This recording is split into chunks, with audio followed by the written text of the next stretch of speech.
Salut gang!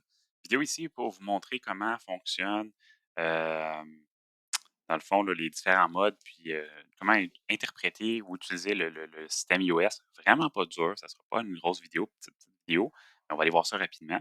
Fait que j'ai Packet Tracer ici, j'ai pris un PC, j'ai pris un commutateur, je les ai branchés ensemble avec un câble réseau et un câble console. Le câble réseau est pas pertinent pour la configuration avec la console, mais bref.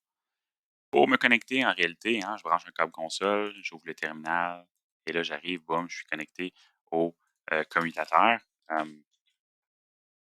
Et bon, là, ce que je vais faire, je vais juste effacer Space, Setup Config. Je vais juste faire un reload qu'on appelle. Et là, on va recommencer à neuf parce que j'avais fait une démonstration avec un de mes étudiants. Puis là, ben, je voulais faire une petite vidéo là-dessus. Donc là, je suis branché console, j'arrive dans le commutateur, j'ai rien fait. Je ne veux pas parler des commandes de base, tout ça, ça, vous allez pouvoir le voir dans une vidéo subséquente, mais voici un peu ce qui est important à visualiser. J'ai ici un petit document qui nous montre un peu le fonctionnement du système d'exploitation iOS. Fait que pour les switches, les routeurs, les pare-feux, pas mal de tous les équipements Cisco qui utilisent le même mécanisme, ben, on a différents modes, un peu comme dans Windows ou Linux, quand tu te déplaces dans des répertoires. On a le mode utilisateur, on a le mode privilégié, on a le mode configuration globale, on a le mode configuration d'un élément. C'est pas mal les modes les plus importants qui existent. Quand tu es dans le mode utilisateur, je l'écris ici, je peux rien faire. Quand je suis dans le mode privilégié, je peux tout faire ce qui est de l'affichage ou diagnostic. Quand je suis en mode configuration globale, je suis dans le menu général pour configurer quelque chose de global sur tout l'équipement ou qui n'est pas spécifique. Et ensuite, j'ai le mode configuration d'un élément qui me permet de configurer quelque chose de spécifique. Les commandes pour me déplacer. Enable, c'est une commande dans le mode utilisateur pour aller au mode privilégié. Je ne peux pas passer du mode utilisateur au mode de config d'un élément ou quoi que ce soit. Je dois passer de utilisateur à privilégié, de privilégié à configuration globale et de configuration globale à configuration d'un élément. Fait qu'enable, c'est pour aller de utilisateur à privilégié. Configure terminal, c'est pour aller de privilégié à configuration globale. Et ensuite, des commandes comme exemple en configuration globale, interface, line console, line VTY, Y et autres. C'est des commandes qui nous permettent d'aller dans le mode de configuration d'un élément. Quand je suis dans un mode, j'ai accès à des commandes propres à ce mode-là. Si je veux accéder à des commandes, exemple de config global, il faut que je sois dans le mode config global. Si je veux configurer l'adresse IP d'une interface, il faut que je sois dans le mode de configuration de l'interface, de cette interface en particulier, et ainsi de suite. Exit, ça me permet de retourner en arrière d'un niveau, un peu comme dans Linux, CD point point. Puis end me permet de retourner au mode privilégié directement, peu importe où je suis. Fait qu'allons voir ça. Pas très compliqué. Puis là, je suis dans la switch. J'ai ici le prompt. On l'a vu en théorie. Le prompt ou l'invite, c'est ce qui me dit qui je suis, où je suis. Fait que switch, c'est le nom de l'appareil et plus grand que me dit que je suis dans le mode utilisateur. Si je fais point d'interrogation, j'ai accès à des commandes. Connect, disable, c'est des commandes de base très, très, très simplistes, mais j'ai accès à la commande enable pour aller dans le mode privilégié. Turn on privileged commands. Donc, pour aller dans le mode privilégié essentiellement. Si je fais enable, boum, je suis maintenant dans le mode privilégié.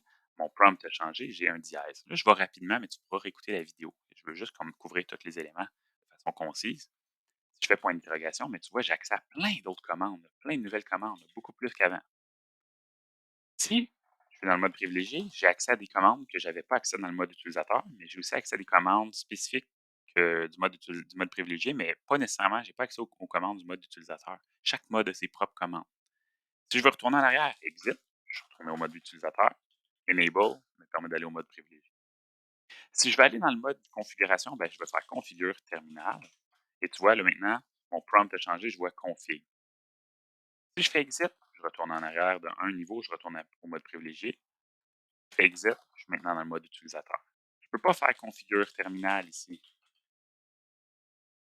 Ça me donne une erreur, ça ne marche pas. Je dois absolument faire enable pour aller au mode privilégié. Ensuite, configure terminal. Hop,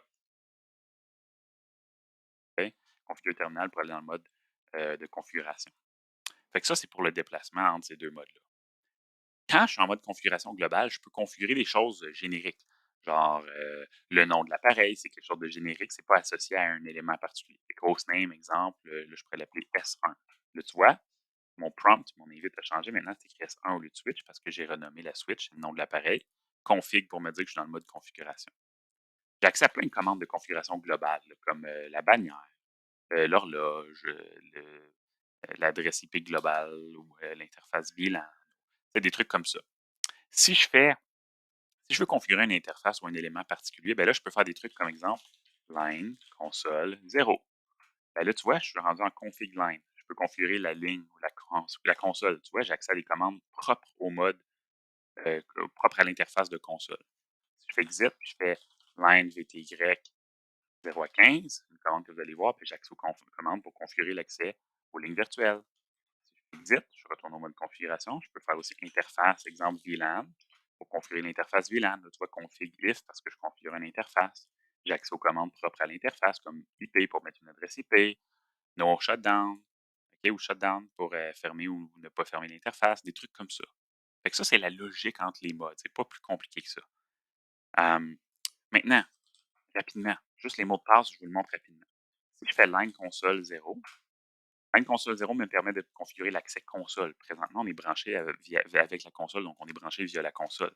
Si je mets la commande mat password pour mettre un mot de passe, password Cisco, disons, et que je fais la commande login pour dire je veux l'appliquer, ben là, je viens de configurer le mot de passe pour la console parce que j'étais dans le menu de la console, l'interface de la console, et j'ai mis la commande password Cisco et login. Donc, je viens d'appliquer la configuration qui fait en sorte qu'on demande le mot de passe Cisco et qu'on l'exige à la connexion, au login, pour la console. Ça va juste s'appliquer à la console parce que j'ai été dans le mode de configuration de la console.